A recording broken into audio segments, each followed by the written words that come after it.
आज के टॉपिक में हम लोग पढ़ने वाले हैं टंग डायग्नोस। स्टमक और स्प्लीन की जब डिसहार्मनी होती है तब क्या सिम्टम्स होते हैं। उससे पहले मैं आपको 5 एलिमेंट के चार्ट के बारे में थोड़ा सा इंट्रोडक्शन देती हूँ, क्योंकि पहले की वीडियोस में बहुत अच्छे तरीके से समझा रखा है। यहाँ पे एक चीज़ समझिए कि जब स्टमक और स्प्लीन का प्रॉब्लम मिलता है तो हो सकता है लंग्स का भी प्रॉब्लम मिले, क्योंकि ये इसका सन एलिमेंट है। और अगर स्प्लीन और स्टमक का प्रॉब्लम मिल रहा है तो मोस्ट ऑफ टाइम क्या होता है, ये अपने जिसको कंट्रोल करती है उसको भी बीमार करती है। तो स्प्लीन और स्टमक के टाइम पे हो सकता है लंग्स का प्रॉब्लम भी मिले, हो सकता है कि वो किडनी पे भी अपना इम्पैक्ट दिखाए। इसलिए हम लोगों ने देखा होगा कि जब किडनी के बारे में पढ़ा जा रहा था तो स्प्लीन का प्रॉब्लम भी दिख रहा था। जैसे एक टॉपिक पे हमारी बात हुई थी कि लंग्स का प्रॉब्लम है तो किडनी क्यों, क्योंकि लंग्स देखा जाए तो किडनी की मदर होती है। तो इस वजह से यहाँ पे ये 3 सर्कल का समझो कि होगा। अगर लीवर का प्रॉब्लम पढ़ने जाएंगे तो इसका भी मिल सकता है, स्प्लीन का भी मिल सकता है, सॉरी हार्ट का भी मिल सकता है, स्प्लीन का भी मिल सकता है। तो कहीं ना कहीं हम लोगों को रूट कॉज पे काम करना होता है। जब आप रूट कॉज पे काम करते हो, मान लीजिए कि अगर स्प्लीन का प्रॉब्लम है और साथ में किडनी का देखने को मिल रहा है, आगे इस वाली वीडियो में ही आपको पता चलेगा, तो हम लोग क्या करते हैं, स्प्लीन का ही ट्रीटमेंट कर देते हैं। तो काफ़ी कुछ चीज़ें यहीं से किडनी के लिए भी ठीक हो जाती हैं। अगर मान लो स्प्लीन ने अपने अंदर कोई ऊर्जा रोक के रखी है तो वो क्या करेगी, जैसे ही ऊर्जा की डेफिशिएंसी इसके अंदर ऊर्जा आएगी तो डेफिनेटली इस वाले में भी आना शुरू होगी, मतलब लंग्स में भी आना शुरू होगी। और लंग्स में भी आएगी तो मान लो कि अगर ये डायरेक्ट भी दे रही है तो भी क्या करेगी, किडनी में भी ट्रांसफ़र कर देगी। तो इसलिए दोनों चीज़ें ठीक होने के बहुत अच्छे चांसेस होते हैं।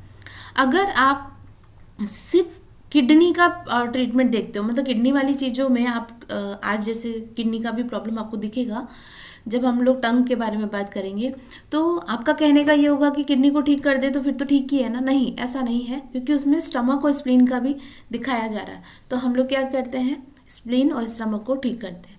किडनी वाले पेशेंट पे, किडनी वाले जोन पे, रूट पे कोटिंग हो रही थी, तब हम लोगों ने बहुत सारे ऐसे प्रोटोकॉल देखे थे, ऐसी बहुत सारी टंग देखी थी जहाँ पे मैंने ये बोला था कि किडनी को भी ठीक करो, साथ में स्प्लीन को भी करो।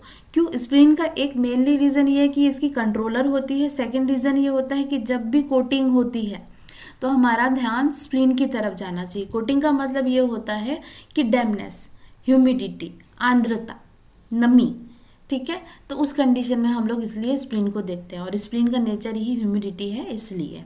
ठीक है, बढ़ती हूँ मैं आगे क्लास की तरफ।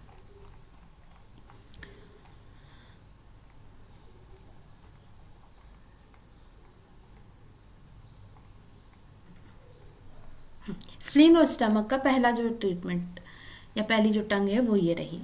देखो बीच में क्रैक है, पर वो क्रैक कैसा है, आसपास के स्वेलिंग से बनता हुआ है। और वो कौन सी स्वेलिंग है, स्टमक और स्प्लीन की, है ना। तो ये वाला प्रोटोकॉल के लिए इस पेशेंट पे प्रॉब्लम्स कैसी थी, एक तो उसको मीठा खाने की इच्छा पता चली, ठीक है, और सडन इसका वेट गेन होना स्टार्ट हुआ। ठीक, वेट लॉस का जो मैंने वीडियो बनाया है उस पर ये मैंने बोला है कि जब हमारा बॉडी का जो सेलुलेट बढ़ता है तो बॉडी में फैट जमा होना शुरू हो जाता है। या स्प्लीन अगर अपने एलिमेंट से डिस्टर्ब होती है तो वो क्या करती है, शरीर को भारी करती है, क्योंकि अर्थ एलिमेंट का काम क्या होता है, भारीपन है ना। जब इसमें कोई प्रॉब्लम देखी जाती है तो क्या होगा, शरीर भारी होना शुरू हो जाएगा। ठीक है, दूसरा चीज़ कि स्प्लीन का एक नेचर है कि उसको टेस्ट कैसा पसंद आएगा, स्वीट। तो यहाँ पे मुझे क्लियर होने के लिए, अपने आप को क्लियर करने के लिए, या मैंने बहुत सारे जो सवाल पूछे थे क्रॉस क्वेश्चन, वो इसी वजह से पूछे थे क्योंकि जीभ पे स्प्लीन और स्टमक वाला एरिया स्वेलिंग में था, और बीच में जो ये लाइन बन रही है ये कोई क्रैक नहीं है, ये स्वेलिंग की वजह से बनी हुई लाइन है। दूसरा कि पीछे की तरफ देखो, यहाँ पे स्लाइटली किडनी का प्रॉब्लम है, पर ऐसा कहने को है कि अगर आप स्प्लीन का ट्रीटमेंट करोगे, बाद में 10 दिन 15 दिन स्प्लीन की डेफिशिएंसी का प्रोटोकॉल देने के बाद देखो कि उस पर क्या चेंजेस है। हो सकता है स्प्लीन के अंदर ऊर्जा नहीं है, जब ऊर्जा को रेगुलेट किया जाएगा तो ऑटोमेटिक हो सकता है कि इसके जीभ के रूट वाले या किडनी वाले हिस्से पे फर्क दिखेगा। फिर वापस से हम लोग 10-15 दिन का ट्रीटमेंट देने के बाद वापस से हम लोग अपने ट्रीटमेंट को या डायग्नोज वापस से करते हैं। आई बात समझ में? चलिए आगे बढ़ती हूँ। ये जीभ देखा जाए तो पूरी रेड है, स्वेलिंग है, यहाँ पे कोई एक लाइन नहीं बन रही है, दोनों ही एरिया इसके स्वेलिंग है। साथ में अगर आप देखो तो यहाँ पे छोटे छोटे बहुत माइनर से टंग के निशान है, तो भी ये क्या है? स्प्लीन। और फायर की बात करूं तो ये देखो हमारा स्टमक यहाँ पे दिखता है, मैंने बोला था हाँ, लंग्स से थोड़ा सा ऊपर जाओगे तो ये हमारा स्टमक का जहाँ पे क्रैक होते हैं, तो आप देखोगे कि कोटिंग इसके रूट पे है, स्वेलिंग इसके यहाँ पे स्टमक और स्प्लीन पे है, और ये जो क्रैक होता है मिड का, ये स्टमक के मिड वाला क्रैक है। तो यहाँ पे कैसी है? रेडनेस। दूसरा चीज़ मुझे इससे क्या पता चला था कि इस पेशेंट को ब्लीडिंग गम भी था, और ब्लीडिंग गम का एक ही रीज़न होता है, स्टमक हीट। स्टमक हीट की वजह से ब्लीडिंग गम होते हैं, एक मेन रीज़न मुझे ये भी पता चला था। दूसरा, इस पेशेंट को डायरी प्रोडक्ट खाने से लूज मोशन होते थे, तो कहीं ना कहीं ये डाइजेशन वीक होने के सिम्टम्स होते हैं। तो यहाँ पे जो प्रोटोकॉल लगेगा स्टमक इन द हीट का लगेगा, दूसरा यहाँ पे स्प्लीन की डेफिशिएंसी का प्रोटोकॉल जाएगा। देखिए ऐसा ज़रूरी नहीं है कि जो मैं ये जीभ दिखा रही हूँ और आप ऐसी जीभ सिमिलर मिल रही है, कई बार सिम्टम्स भी देख लीजिएगा। और मैं आप लोगों से फिर से एक ही चीज़ बोलूँगी कि सिर्फ और सिर्फ जीभ से डायग्नोज नहीं होता है, और मैं कोशिश कर रही हूँ कि आप लोग डायग्नोज सीखो। आप जीभ अगर मुझे भेजते हो तो प्लीज़ मैं रिक्वेस्ट करती हूँ कि आपका पर्सपेक्टिव क्या कहता है, पहले एक बार मुझे वो तो बताओ। मैं सिखा रही हूँ, मैं बताने के लिए नहीं हूँ कि ये चीज़ कैसे, आप मुझे थोड़ा बताओ क्या ये ठीक है क्या, कि आप मैडम मुझे करेक्ट करो, तो मैं करेक्ट करूँगी। भेज के और मैं ही सारा सब कुछ कर लूँ तो मैं ही आपकी जगह पे बैठ जाती हूँ। मुझे लिटरली बहुत ये चीज़ें ख़राब लगती है। मैं सिखा रही हूँ, आप, मैं चाहती हूँ कि आप लोग सीखो। आप हर बार गुलाटियाँ खाने की सोचते हो, हर बार की गुलाटी करके कि मैडम इस बार बता देगी तो अगली बार फिर देख लेंगे, ऐसा नहीं होता। मैं लिटरली आप लोगों से रिक्वेस्ट करती हूँ, आप सीखिए इस चीज़ को, और सीख के आपका पर्सपेक्टिव, आपको क्या दिखा पहले वो तो मुझे बताओ। अगर आप करेक्ट नहीं होगे तो मैं करेक्ट करूँगी, और अगर करेक्ट हो तो मैं बोल दूँगी कि हाँ आप करेक्ट है, कीजिए। कम से कम जोनल वाइज, कम से कम कोटिंग, कम से कम मॉइस्चराइज़र, कम से कम उसकी टंग की जीभ जान को देखिए, थोड़ा बहुत तो समझिए अपने आप से। चलिए आगे बढ़ती हूँ मैं। अब ये वाला पेशेंट का भी प्रॉब्लम सेम ही था, इसको भी ब्लीडिंग गम थी, इसलिए मेरे दिमाग में ये चीज़ चल रही थी कि स्टमक में भी था। दूसरा, इसको माउथ में अल्सर था, क्योंकि स्प्लीन और स्टमक क्या करता है, माउथ में अल्सर करता है। मुंह के अंदर के एरिया में छाले होते हैं। जब कोई बोले कि छाले हैं तो पहले चेक कर लेना कि जीभ पे है कि पूरे मुंह के अंदर है। ऐसा बहुत रेयर ही होता है कि जीभ पे छाले और मुंह में छाले दोनों साथ में मिले। तो यहाँ पे दूसरा जो जीभ का जो डायग्नोज था उसमें मैक्सिमम चीज़ें मुझे उसके सिम्टम्स से पता चली। ठीक है, अगर कोटिंग की देखी जाए तो वही स्प्लीन और स्टमक की तरफ से ही इसकी कोटिंग है। आगे बढ़ते हैं। दूसरा एक जो सबसे बड़ा था मेरे लिए, एक ही सिम्टम्स है, जब फीमेल पेशेंट है और वो कह रही है कि वाइट डिस्चार्ज है। वाइट डिस्चार्ज मैं पूछती हूँ, वाइट डिस्चार्ज मतलब मिल्की है कि वाटरी है। इस पेशेंट को मिल्की था, तो इसलिए मेरा ध्यान कहाँ गया, स्प्लीन पे। दूसरा चीज़, अगर यहाँ पे वाटरी है वो होता है किडनी की वजह से, पर फिर भी मैं इस पेशेंट को पहले स्प्लीन का ट्रीटमेंट देती, किडनी का बाद में देखती। क्यों? क्योंकि अगर फर्स्ट लेवल पे स्प्लीन बीमार होती है तो वो आगे चल के किडनी को भी बीमार करती है। तो अगर क्या रूट कॉज पे ठीक करने के बाद उसको देखना कि अब बहुत सारे चेंजेस मिलते हैं, वो कंडीशन वर्स नहीं होती है। तो यहाँ पे ये 2-3 सिम्टम्स मुझे जो मिले थे उसकी वजह से मुझे पता चला कि ये पेशेंट का प्रॉब्लम स्प्लीन और स्टमक है। अब ड्राई स्टूल, ड्राई स्टूल का मतलब ये होता है कि लंग्स का और लार्ज इंटेस्टाइन का एनर्जी अच्छा नहीं है। तो स्प्लीन को ठीक करोगे तो ऑटोमेटिक लंग्स का एनर्जी अच्छा हो जाएगा। जब स्टूल को ड्राई बोला जाता है तो ये होता है कि लंग्स और लार्ज इंटेस्टाइन क्या करती है, ड्राइनेस जनरेट करती है। स्टूल है बट ड्राई है, तो उस कंडीशन में हम लोग फिर भी मैं स्प्लीन को ही ट्रीटमेंट देती हूँ। आया समझ में? आगे बढ़ती हूँ। इस जीभ को देखेंगे तो एक मल्टीपल क्रैक है जो स्टमक का पूरा एरिया ले रहे हैं, बस हार्ट तक नहीं आए हैं। लंग्स भी इसमें अगर एक बार देखोगे तो आ चुका है। अगर मैं यहाँ से भी स्प्लीन को ठीक करती हूँ तो भी लंग्स ठीक हो जाएगा। ठीक है। हीट इन स्टमक, इसका भी प्रॉब्लम ऐसा ही था क्योंकि जीभ पूरी लाल है और स्टमक का एरिया है वो भी पूरा लाल है। ठीक है।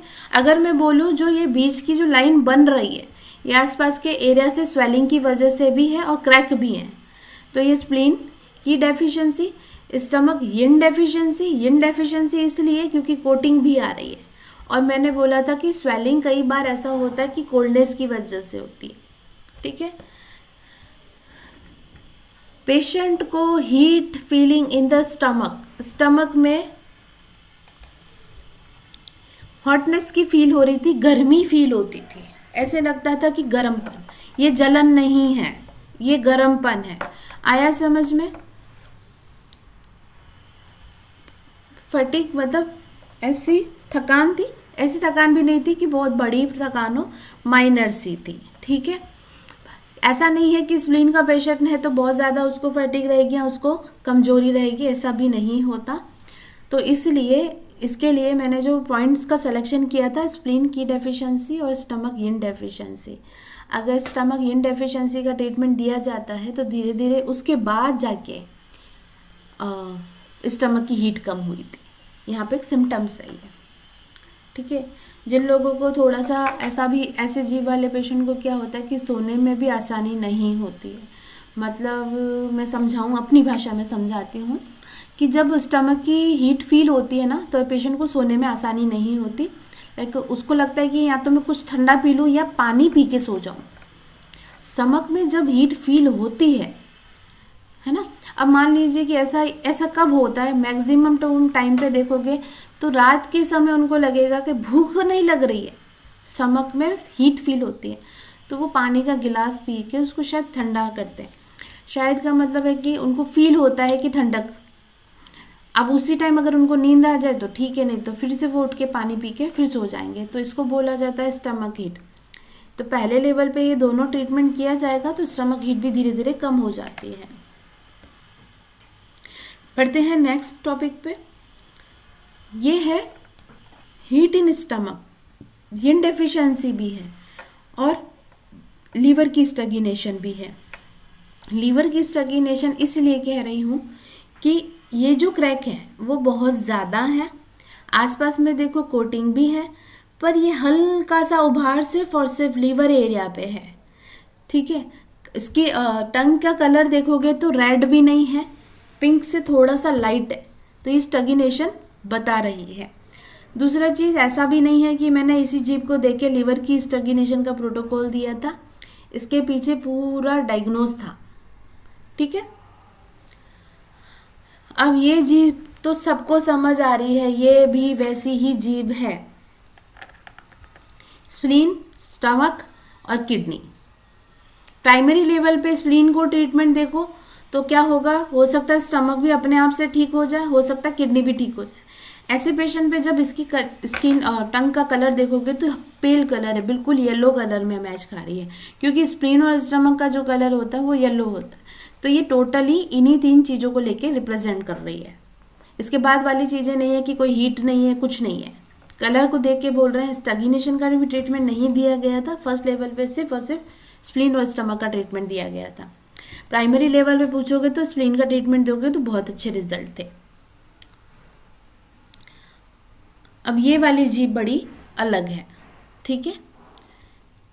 यहाँ टिप पे देखो तो रेडनेस है, ये देखो हल्का सा, अगर मैं बोलूँ लंग्स का भी प्रॉब्लम है यहाँ पे, हल्का सा एक ही तरफ। ठीक। क्रैक है, जो क्रैक आ रहा है स्टमक तक है। अब ये वाली जो लंग्स की चीज़ है, हो सकता है कि इसकी वजह से भी प्रॉब्लम हो रही हो, पर कोटिंग अगर मैं कहूँ तो स्टमक और स्प्लीन माइनर सी है, माइनर सी, लाइक एक पाउडर डस्ट किया गया हो, बस इतनी ही कोटिंग है। ठीक है। तो ये भी प्राइमरी है। अब ऐसे पेशेंट को अगर साथ में चलोगे तो पहली चीज़ है कि कोटिंग वगैरह को देख के और पेशेंट के जो मैक्सिमम सिम्टम्स है, अगर स्प्लीन की तरफ बोल रहे हैं तो पहले स्प्लीन का ट्रीटमेंट दे दो, और अगर उसके मैक्सिमम सिम्टम्स फायर की तरफ है तो फायर को ट्रीटमेंट दो। फायर को क्यों दिया जाता है वो मैं भी यहाँ पे समझा देती हूँ। देखो, स्प्लीन में अगर प्रॉब्लम है तो स्प्लीन की मदर कौन है? हार्ट। तो जब हम लोगों ने देखा कि हार्ट का प्रॉब्लम है तो क्या ये रूट कॉज है या नहीं है? स्प्लीन रूट कॉज है या नहीं है? हो सकता है हार्ट को ठीक करोगे तो यहाँ की ऊर्जा भी ठीक हो जाए। जैसे कि मैंने कहा कि लंग्स में भी प्रॉब्लम है, तो ये प्रॉब्लम यहाँ से यहाँ तक भी है क्या? इस वाली जीभ पे, ठीक है। तो इसलिए मैंने लंग्स का भी नाम लिया, क्योंकि लंग्स का एक साइड इसका ऊंचा है या थोड़ा सा फूला हुआ है। नेक्स्ट आते हैं, ये पूरी जीभ बहुत स्वेलिंग में है। कोटिंग देखोगे तो कोटिंग का भी कुछ अता पता नहीं चल रहा। एक तरफ पूरी कोटिंग आ रही है, एक तरफ नहीं आ रही है। मतलब इस तरफ आप देखो कि हल्की कोटिंग पूरी है और यहाँ पे नहीं है। अब अगर अपना बॉडी वाइज समझो, हमारी जीभ भी हमारे बॉडी वाइज होती है, तो हमारा लीवर का जो साइड है ना, वहाँ पे कोटिंग नहीं है, तो यहाँ पे कहीं ना कहीं लीवर भी इन्वॉल्व है, ठीक है। तो लीवर एंड गॉल ब्लैडर का ट्रीटमेंट भी गया था प्रोटोकॉल के हिसाब से, क्योंकि सिम्टम्स मैच खा रहे थे। दूसरा, स्टमक इन डेफिशिएंसी। पर पहले लेवल पे मैं ये बोलूँगी कि इस पेशेंट को लीवर का ट्रीटमेंट देखने के बाद पता चलता है कि ये क्या आगे चलता है। 5-7 दिन ट्रीटमेंट देने के बाद फिर से चेक करिए कि क्या चेंज आया है, क्योंकि कोटिंग स्प्लीन और स्टमक की वजह से होती है, पर क्या ये लीवर की वजह से ऐसा पेशेंट रात को सो रहा है कि नहीं सो रहा है, उसका बॉडी डिटॉक्स हो रहा है कि नहीं हो रहा, खाना खाने का तरीका, कुछ चीज़ें वहीं से ठीक करोगे तो धीरे धीरे आगे वाले ऑर्गन्स अपने आप ठीक हो जाते हैं। तो रूट कॉज पे पहले काम करना होता है, फिर बाद में हम लोग आगे चलते हैं। अब जैसे जीभ की बात कर रही हूँ, स्टमक और स्प्लीन की बात कर रही हूँ, तो आपका एक्सपेक्टेशन ये होता है कि यहाँ पे सिर्फ स्प्लीन के ही प्रोटोकॉल बताए जाएंगे। मैं जीभ बता रही हूँ क्योंकि 90% थेरेपिस्ट लोगों का मिस्टेक होता है, एक तो जोन समझ गए तो उसके बाद उसी पे ही काम करेंगे। पर यहाँ पे राइट साइड, बॉडी के राइट साइड पे लीवर होता है, और लीवर में भी, लीवर वाले साइड पे आप देखो कि कोटिंग नहीं है, वहाँ पे रेडनेस है। और जब ऐसे पेशेंट का फायर ब्लेजिंग होने लगता है, लीवर फायर ब्लेजिंग होने लगता है या फायर बढ़ जाता है, तो आगे चल के दूसरे ऑर्गन्स को भी बीमार करता है।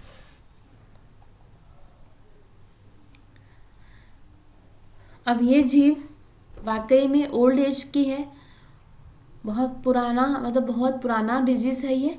पेशेंट की एज भी अच्छी खासी थी, लाइक 67 या 68 के आसपास थे, ठीक है। एक जीभ से पता चल रहा था, दूसरा दांतों से पता चल रहा था, क्योंकि दांत अच्छे नहीं थे।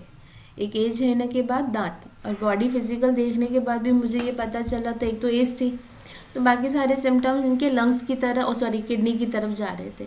अब स्टमक और किडनी का साथ में इसलिए ट्रीटमेंट दिया कि ये देखें,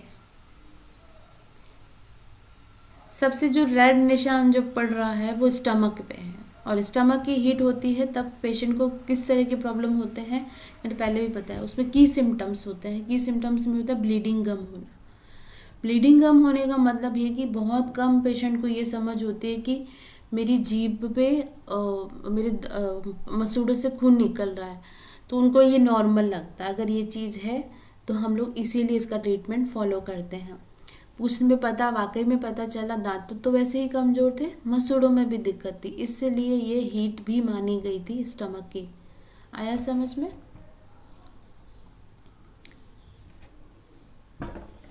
extreme physical weakness, plus age के पेशेंट को ये रहता है।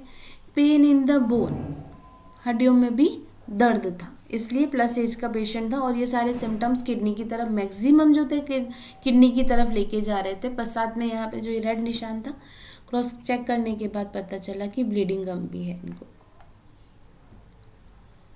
आगे बढ़ते हैं।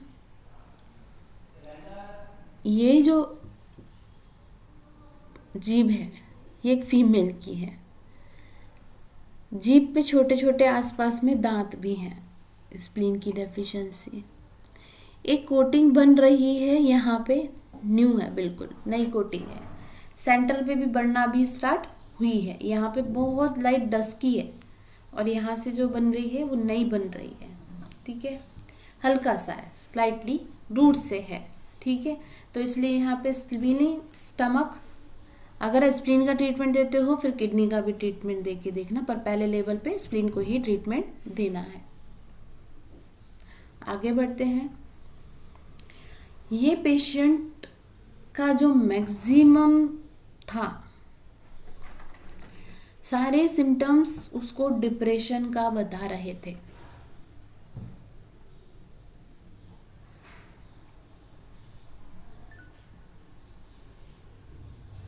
ठीक है,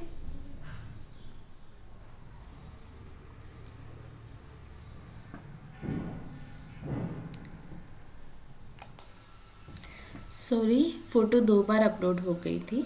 स्प्लीन और की स्टमक की डेफिशिएंसी, किडनी की डेफिशिएंसी, पेशेंट का वेट लॉस मतलब उसको चाहिए था, दूसरा नो एपेटाइट, उसको भूख भी नहीं लगती थी, फटीग। ठीक है, अब मैक्सिमम जो सिम्टम्स जो मुझे मिले थे इस पेशेंट के ऊपर वो थे डिप्रेशन के। डिप्रेशन कैसा, उसको हर वक्त ऐसा लगता था कि कोई मुझे कुछ बोल देगा, कोई मुझे ऐसा कर देगा, मुझे काम बहुत जल्दी करना है, कोई ना कोई कुछ मुझे कह देगा, उसको वो डिप्रेशन था।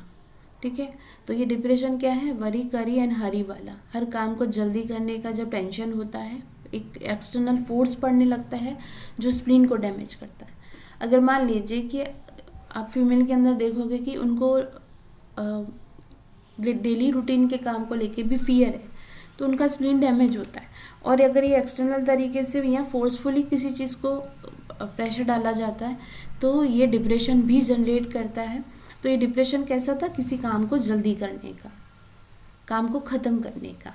तो ये पेशेंट स्प्लीन की डेफिशिएंसी के लिए इसलिए थी। और मेजरली अगर मैं बोलूँ कि बॉडी में ऐसा कुछ ज़्यादा नहीं मतलब देखने को मिला, सिर्फ डिप्रेशन मिला।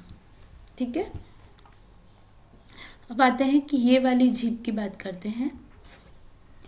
ये वाली जीभ थोड़ी सी अलग है। अलग होने का मतलब ये है कि अगर आप आसपास में देखो, है ना, वैसे तो नॉर्मली दांत दिखते हैं, तो इस पेशेंट के मुंह के अंदर का एरिया भी स्वेलिंग में था। ठीक है, एक चीज़ आप लोगों को पता होगी कि जब जीभ पे किसी की जीभ बार बार दांतों के बीच आ जाती है तो ये स्वेलिंग होती है। आपको पता होगा कि कई बार क्या होता है कि मुंह का एरिया भी बार बार दांतों के बीच में आने लगता है।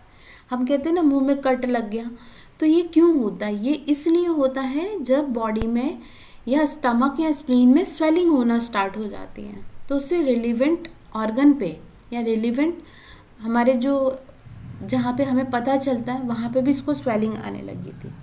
तो ये जो जीभ का हिस्सा देखने पे आपको पता चल रहा है कि आसपास का एरिया भी देखो सूजा सूजा सा है, दो अलग से ऐसे लग रहे हैं, ये दांत तो नहीं है ना। इसलिए इस पेशेंट पे स्प्लीन यांग डेफिशिएंसी का प्रोटोकॉल दिया था। यांग डेफिशिएंसी, दूसरा स्टमक यिन डेफिशिएंसी, ये दोनों कॉम्बिनेशन थे। अगर क्रैक की बात करूँ तो क्रैक आपको साफ साफ दिख रहा है कि स्टमक की तरफ है ना। और किडनी यिन डेफिशिएंसी क्योंकि रूट से क्लॉटिंग चालू होना स्टार्ट हो रही थी। इस पेशेंट को रूमेटॉइड अर्थराइटिस था, तो इस वजह से मैंने जो सिम्टम्स को डायग्नोज किया तो वो लीवर का भी मुझे मिला था। तो यहाँ पे आते हैं 5 एलिमेंट का चार्ट। ये वाली क्लास मैं यहीं कंप्लीट करती हूँ। मिलती हूँ नेक्स्ट ऑर्गन के डिसहार्मनी के साथ, क्या क्या सिम्टम्स हो गए। और दूसरा चीज़, सिर्फ ऑर्गन तक ही नहीं होता कि ऑर्गन को कैसे पहचाना जाए, कुछ अदर कंडीशंस भी होती हैं। अगर आप मुझे फ्री छोड़ देंगे तो मैं इस पे भी बहुत अच्छी अच्छी वीडियो बनाने वाली हूँ। आपका क्लास कंप्लीट नहीं हुआ है, उसमें